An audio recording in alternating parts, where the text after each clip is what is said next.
नमस्कार, आपके साथ मैं हूं आयुष सूर्यवंशी। आज हम अपने इस खास कार्यक्रम में बात करेंगे सुनीता विलियम्स की।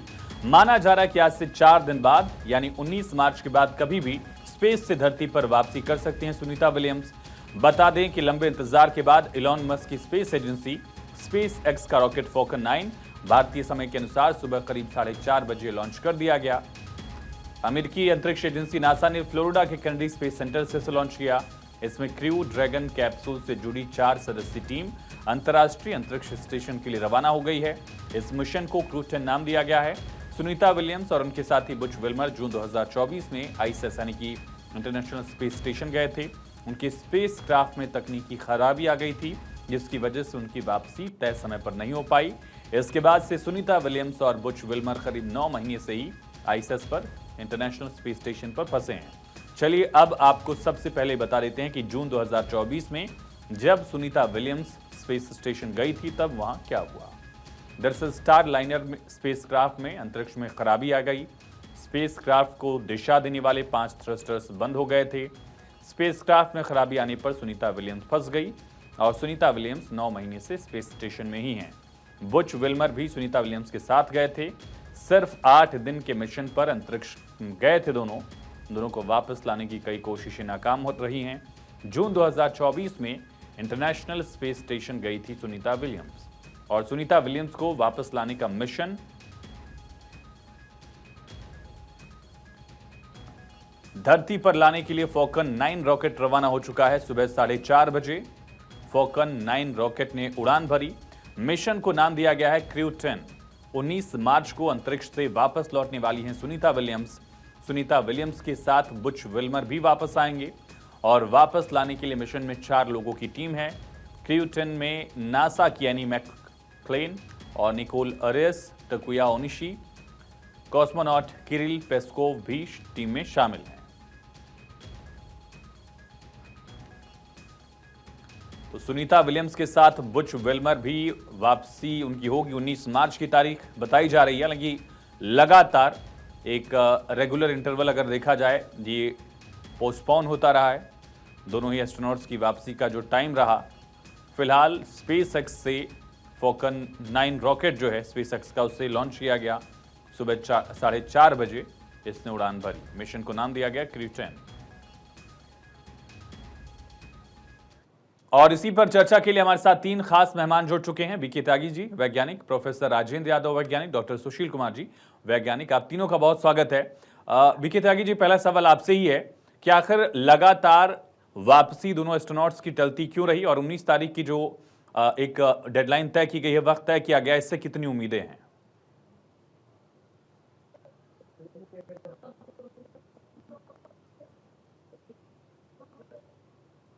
त्यागी सर, आवाज पहुंच रही है आपकी मेरी तक? राजेंद्र जी, आप सुन पा रहे हैं मुझे? जी, मैं आपको अच्छी तरह से सुन रहा हूं। आपको बहुत बहुत नमस्कार जी। मेरा सवाल सर आपसे यही होगा, आखिर अब तक बार बार पोस्टपोन क्यों होता रहा दोनों एस्ट्रोनॉट्स की वापसी का जो टाइम था, और 19 मार्च से कितनी एक्सपेक्टेशंस? ये मुझसे पूछ रहे हैं जी जी, प्रश्न। राजेंद्र जी। अच्छा, देखिए ऐसा है कि ये जो क्रू 10 इसलिए दिया गया कि ये 10वां सक्सेसफुल होगा। अभी तक 9 सक्सेसफुल फ्लाइट इसके कंप्लीट हो चुके हैं, तो ये जो 10वां है। और इसकी खासियत ये है कि इसका अगर फ्लाइट कंप्यूटर फेल कर जाए, इसका थ्रस्टर भी अगर फेल कर जाए, तो ये सक्सेसफुली क्रू को जमीन पर सेफली ला सकता है। इसमें इसकी दक्षता है और ये वेरीफाइड है और इसका अनुभव है, एक्सपीरियंस है। इसलिए हम कह सकते हैं कि this will be a very very successful mission. Doctor Sushil, 8 से 10 दिन का जो मिशन था वो खिंचते खिंचते अलग अलग टेक्निकल इश्यूज की वजह से 9 महीने से ज्यादा का वक्त हो गया। सर्वाइवल कैसे टफ रहता है, क्या इसका एक तरह से सूफी रहता है जब भी ऐसी सिचुएशंस आती हैं? पैरेलल कोई और एग्जांपल भी हमारे सामने है क्या ऐसा?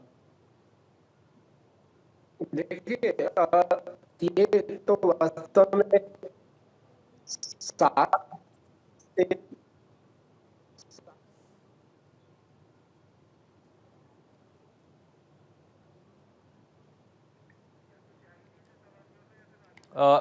डॉक्टर सुशील, आपकी आवाज हम तक नहीं आ पा रही है। बीके त्यागी जी, आप सुन पा रहे हैं क्या मुझे?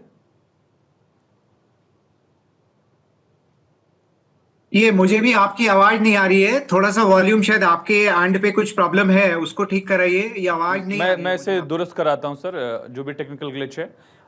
प्रोफेसर राजेंद्र, कितना टफ होता है? 8 से 10 दिन की प्लानिंग के साथ आप गए हैं और वो मिशन जो है एक तरह से 9-10 महीने खिंच जाता है।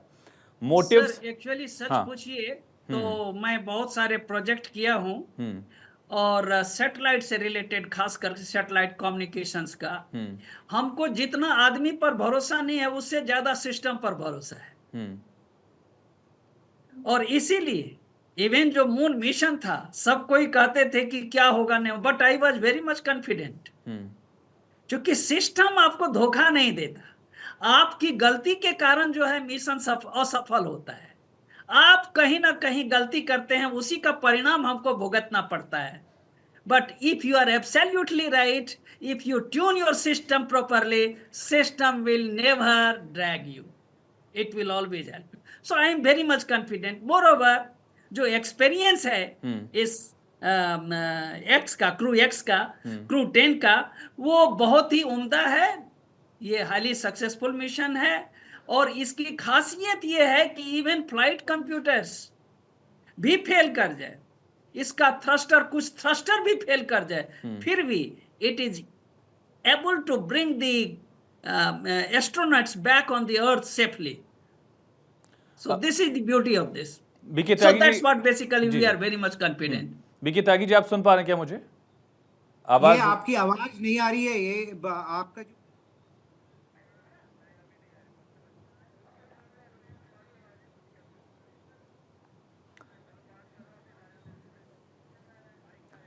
प्रोफेसर राजेंद्र, जो 8 से 10 दिन के लिए मिशन पे बुच विल्मर और सुनीता विलियम्स गए थे, मोटिव क्या था? और जब उनको 8 से 9 महीने तक रुकना पड़ा, तो क्या अलग अलग एक्सपेरिमेंट्स हैं वो करते रहते हैं या फिर सर्वाइवल का ही पूरा टाइम होता है? सर एक्चुअली जो एक्सपेरिमेंट करना होता है उसका टाइम फेज होता है बेसिकली। तो जो टाइम फेज उसका था वो तो उसमें कर ही लिया होगा, उसमें कोई दो मत नहीं है। लेकिन बाकी के समय को गुजारना, इसके लिए ऑलरेडी पहले से व्यवस्था की जाती है कि in case suppose mission fails, some problems arise, तो उसके सर्वाइवल के लिए ड्यू सुविधा जो है वो प्रदान की जाती है और उसी के कारण वो आज तक सर्वाइव कर रहे हैं। और ये हमारा टेक्नोलॉजी के ऊपर कॉन्फिडेंस और विश्वास है कि अभी भी हम 100%, I am not talking about less than 100%, 100% we are confident that we will be successful in this mission also. Professor Rajendra, एक और पहलू समझाइएगा। जैसे हमने देखा कि सुनीता विलियम्स और बुच विल्मर वहां से बात भी कर रहे थे, ये पूरा मिशन नासा का था आईएसएस तक जाने का, लेकिन अब जो रेस्क्यू वाला पार्ट है वो स्पेस एक्स की मदद उसमें ली जा रही है। दुनिया की सबसे बड़ी एजेंसी नासा को स्पेस एक्स की मदद क्यों लेनी पड़ी आखिर? सर एक्चुअली नासा और जितने जो साइंटिफिक एक्टिविटी, जो जो कंपनी चाहे प्राइवेट हो और गवर्नमेंट की हो, उन लोगों ने विचार करके ये देखा, यहाँ दो ऑप्शंस था। एक तो बोइंग वाला स्टारलाइनर का ऑप्शन था, वो भी कह रहा था कि हम इसको ले आएंगे वापस। लेकिन जब वैज्ञानिकों की टीम बनी और उनमें विचार विमर्श किया गया, तो ये उन लोगों की राय हुई कि नो, स्पेस एक्स का ज्यादा अनुभवी है, जो सिस्टम है, और ज्यादा रिलायबल है और ज्यादा भरोसेमंद है, इसलिए स्पेस एक्स का ये चुना गया। रशियन एजेंसी से भी बातचीत की बात शुरुआती दौर में आई थी, लेकिन उसके बाद बोइंग फिर स्पेसएक्स इस रेस में आए। क्या कैसे कम्युनिकेशन कैसे होता है? क्योंकि हम डिप्लोमेटिकली देखते हैं कि दोनों देश अलग अलग मोर्चे पर खड़े हैं, बातचीत उतनी नहीं हो रही है, लेकिन जब स्पेस मिशन की बात आती है तब कैसे बात होती है? देखिए सर, स्पेस से रिलेटेड स्पेस सबका है, इसमें हम लोग, और खास करके जो ह्यूमन लाइफ की बात होती है, तो वहां ये धड़ा और ये सब नहीं चलता। उसमें लाइफ जो है वो सबसे बड़ा जो है कर्तव्य बनता है। यही तो है विज्ञान की खासियत। विज्ञान धर्म और पाखंड और व्हाट वी कॉल ये एक्स और वाई, ये सबसे दूर है बेसिकली। वहां चूंकि विज्ञान का काम ही है मानव कल्याण, तो इसलिए जब मानव कल्याण की बात आती है तो ये सब गौण हो जाते हैं। डॉक्टर सुशील हमारे साथ जुड़ चुके हैं। डॉक्टर सुशील, अब बुच विल्मर और सुनीता विलियम्स 19 तारीख को अगर वापस धरती पर आ जाएंगे, उसके बाद क्या प्रोसीजर होता है? क्योंकि इतने लंबे वक्त तक स्पेस में दोनों हैं, फिर नॉर्मल लाइफ तक आने में कितना टाइम लगता है, क्या प्रोसीजर्स होते हैं, क्या चैलेंजेस उनके सामने होंगे? बिल्कुल, जो बेसिकली स्पेस से जो इतना समय ISS में गुजारने के बाद में 9 महीने बाद में जो माइक्रो ग्रेविटी इफेक्ट्स उनके ऊपर हुए हैं बेसिकली, उससे हड्डियां वीक हो जाती हैं, बहुत ज्यादा बॉडी का पूरा स्ट्रक्चर चेंज हो जाता है। तो माइक्रो ग्रेविटी में क्या चेंजेस हुए हैं, किस तरह से उन्हें फिर सरवाइव करेंगे और किस तरह से उन्हें बैक नॉर्मल सिचुएशन में लाएंगे, वो सारा मिशन चलेगा। क्योंकि 9 मंथ्स वास्तव में एक लॉन्गेस्ट पीरियड है किसी स्पेस वॉक के लिए। स्पेस में रहने का जितना लंबा रिकॉर्ड है वो सुनीता विलियम और विलमोर ने बनाया है। वास्तव में ये बहुत ही सराहनीय है और इसमें बहुत सारे जो कि चेंजेस आते हैं स्पेस में, बॉडी में, वो सारे को चेकिंग के बाद में फिर नॉर्मल सिचुएशन में उन्हें लिया जाएगा। फिर से उनकी इसी हिसाब से ट्रेनिंग होती है अर्थ के एटमॉस्फेयर के हिसाब से? कितना टाइम लगता होगा नॉर्मल रूटीन में आने में? 9 महीने इतना कोई रहा नहीं। वास्तव में देखने का विषय होगा कि उनकी सिचुएशन को देखने का विषय कि किस तरह से वो उन पर माइक्रोग्रेविटी ने अफेक्ट किया है या फिर जो चेंजेस आए हैं उनके बोन्स में, उनके जो बॉडी में, उसे कैसे नॉर्मल सिचुएशन में लाते हैं। वो तो सारा रिवाइव दोबारा से ही करना होगा। बीके त्यागी जी, अगर अब तक मेरी आवाज सही से पहुंच रही हो, मेरा सवाल आपसे ये कि हमारी स्पेस एजेंसी ऐसे मिशंस के जरिए क्या सीखती है, ऐसे फेल्स के जरिए क्या सीख पाती है? जो मिशन हमने देखा कि अकम्प्लिश नहीं हो पाया, क्या हमारी एजेंसी सीख रही है? इसरो हम लोग एक नए एरिया में वेंचर आउट कर रहे हैं। बिल्कुल अलग किस्म का वो एरिया है और पहली बार मतलब हर बारी जो है वो एक लर्निंग एक्सपीरियंस होता है। तो उसके लिए हमें एक वॉर फुटिंग पे हमेशा तैयार रहना चाहिए। कुछ इवेंचुअलिटी आ सकती है और उसको कैसे टैकल करना है वो हमें देखना पड़ेगा। अब जैसे ये रेस्क्यू ऑपरेशन में आप ये देखिए कि इतना टाइम हमारा लग गया कि जो हम कर रहे थे उसमें फिर कुछ कमियां आ रही थी और फाइनली जब एक फुल प्रूफ प्लान, स्ट्रैटेजी और टेक्नोलॉजी की जो कहीं की पूरी चेकिंग हुई, उसके बाद ये रेस्क्यू ऑपरेशन जो है वो शुरू किया गया है। तो क्योंकि ये एक ऐसा एरिया है कि हर बार कुछ नए चैलेंजेस आएंगे और हमें हर बारी नया सीखना होगा, उसके लिए हमें हमेशा तैयार रहना पड़ेगा। और किस तरीके से उसको जो कमियां आई या जो गलतियां हुई या कहीं की जो उस तरह की प्रॉब्लम आई, उसको अगली बारी के मिशंस में वो रिपीट ना हो, उसके लिए हमें अपना जो करेक्टिव मेजर्स है वो करने पड़ेंगे। तो अभी तो यही है क्योंकि ये एक ऑनगोइंग प्रोसेस है। हर बारी कुछ इस तरह की दिक्कतें आएंगी और उनका समाधान हमें निकालना पड़ेगा। इतने बड़े मिशंस में भी जो प्राइवेट प्लेयर्स का इन्वॉल्वमेंट है वो इंडिया में भी हम आगे देख पाएंगे, ऐसी उम्मीद होती है कि अगर ये मिशन पूरा कर लिया जाता है?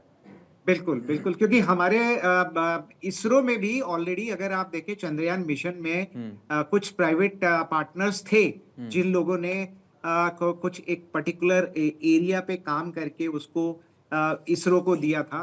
तो पब्लिक प्राइवेट पार्टनरशिप का जो कॉन्सेप्ट है वो हमारे चंद्रयान जो अभी लेटेस्ट था उसमें ये एक एक्सपेरिमेंट किया गया था और आगे आने वाले टाइम में ये जो इन्वॉल्वमेंट है ये ज्यादा बढ़ेगा क्योंकि इतनी सारी कहीं की स्पेस साइंस ने जो प्रोबेबिलिटीज हैं वो इतनी इंक्रीज कर ली हैं कि एक एजेंसी के लिए हैंडल करना मुश्किल है। तो इसमें आने वाले टाइम में अगर हम स्पेस ट्रैवल की बात करें, टूरिज्म की बात कर रहे हैं, तो उसमें खाने का सेक्टर है, कपड़ों का सेक्टर है। उससे पहले जो प्रिपरेशन आपको स्पेस में जाने से पहले करनी है उसके लिए तो बहुत सारे ऐसे एरियाज हैं जो इमर्ज हो रहे हैं और उसमें डेफिनेटली जो हमें प्राइवेट पार्टनरशिप है वो लेनी पड़ेगी। वो एक एजेंसी के बदले या केवल सरकार का जो कहें कि उसमें जो भागीदारी है वो सफिशिएंट नहीं होगी। उसमें ये इन्वॉल्वमेंट हमें प्राइवेट सेक्टर का करना ही पड़ेगा आने वाले टाइम। डॉक्टर सुशील, गगनयान को लेकर इसरो मॉनिटर कर रहा होगा जो भी सिचुएशन है, थोड़ा सा संक्षेप में जवाब दीजिएगा प्लीज। बिल्कुल, सर्टेनली। तो सारे जितने भी क्रू 10 को सक्सेस बनाने के लिए जितने भी अटेम्प्ट्स हैं, जितने भी हमारे पास टूल्स हैं वहां पर सबको यूज करेंगे क्योंकि तभी इन्होंने एक जो टीम बनाई उसमें नासा के दो साइंटिस्ट हैं नासा के, और जापान के जाक्सा के साइंटिस्ट हैं और रूस के ये रोस्कोसमोस के साइंटिस्ट हैं। तो इतने जो स्पेशल टीम बेसिकली इसे सक्सेसफुली बनाई, क्योंकि इतना इम्पोर्टेंट है कि वो इसने डिले भी किया उसे, ताकि 100% सक्सेसफुल हो। और दोनों स्पेस ISS में जो 2 लोग थे तो उन्हें सुरक्षित वापस लाया जा सके, और हर तरह से जो भी हम लोग किसी तरह का भी यूज कर रहे हैं तो उसे पूरी तरह से टेस्ट कर कोई 100% सक्सेसफुल बनाए इसे। चलिए, बहुत शुक्रिया डॉक्टर सुशील, प्रोफेसर राजेंद्र, BK त्यागी जी, आप तीनों का ही तमाम अहम जानकारी हमारे दर्शकों तक पहुंचाने के लिए।